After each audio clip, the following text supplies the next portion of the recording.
Beach's Cafe and Bar in St. Leonard, a borough of Montreal, is not just a neighborhood bar. Apparently, this establishment appeared repeatedly in court filings and police testimony regarding organized crime.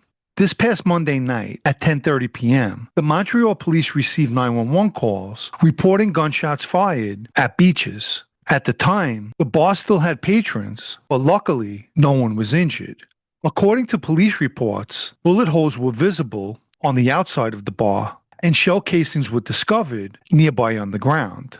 Witness accounts claim that a man opened fire on the bar and then fled.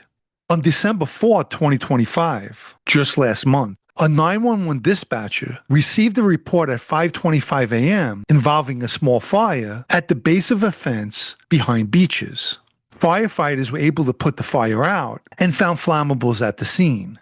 The establishment, according to police, is owned by David Barbario, who's considered a boss of the new decision makers in Montreal's organized crime. Back in September 2021, Barbario was shot in the stomach while in the garage of his house in Montreal. Reports state that he inherited Andrew Scoper's territories and rackets following Scoper's assassination in October 2019. Barbario is currently in prison and awaiting trial for murder and conspiracy. He was arrested last year in June 2025 with Montreal leaders Leonardo Rizzuto and Stefano Sollecito in the Project Alliance investigation, where the goal is solving a series of murders, attempted murders, conspiracies, as well as violent crimes connected to organized crime between the years of 2011 to 2021.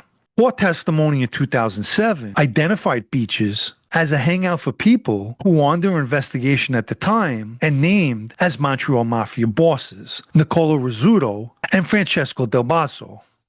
On March 1, 2012, Giuseppe Colapelli was shot and killed while sitting in a car parked outside of Beach's. He was linked to the Rizzuto family. At the time of his death, he had a pending criminal case for illegal gambling, where allegedly he was partners with Del Basso.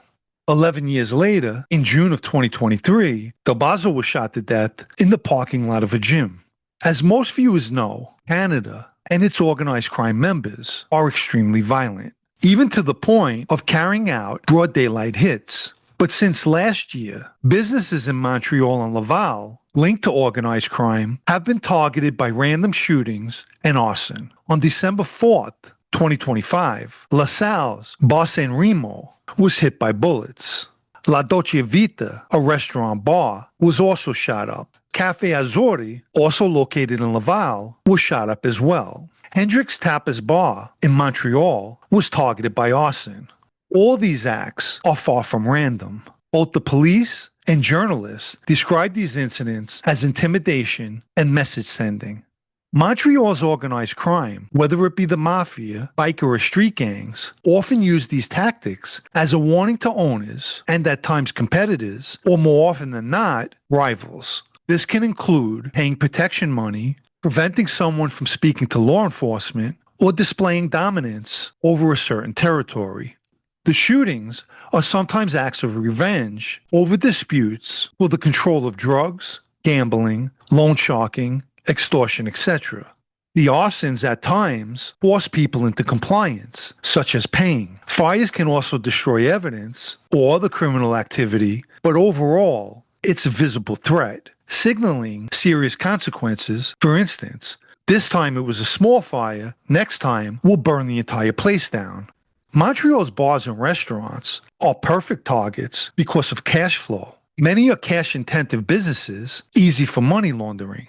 Most of these places are social hangouts for organized crime members and associates, which make them strategically important. Overall, these incidents make a public statement as well as psychological impact on the criminal underworld and its surrounding communities.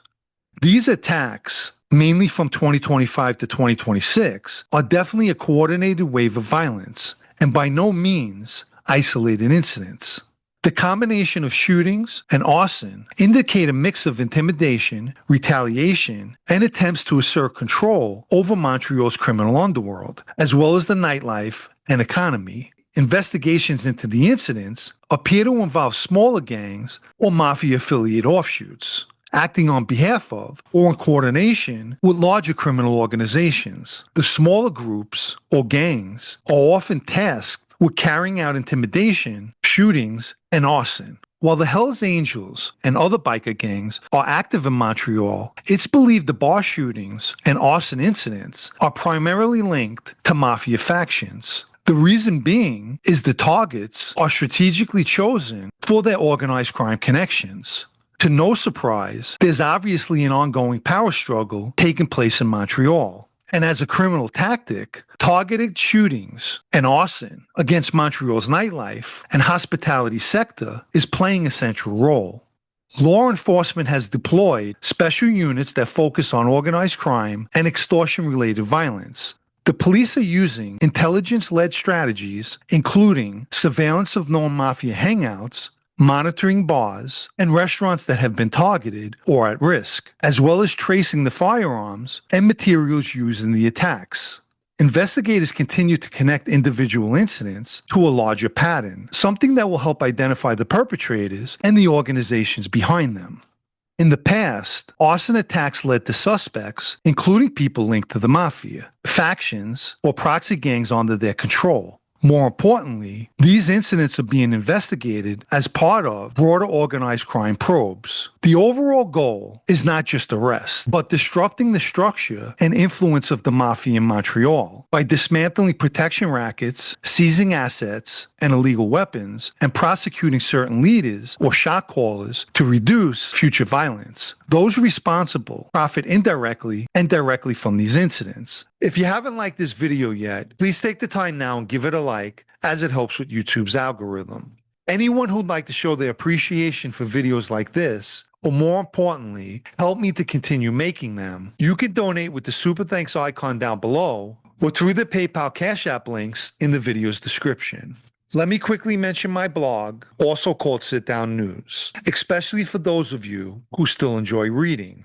The site can be found at sitdownnews.com and is a paid subscription.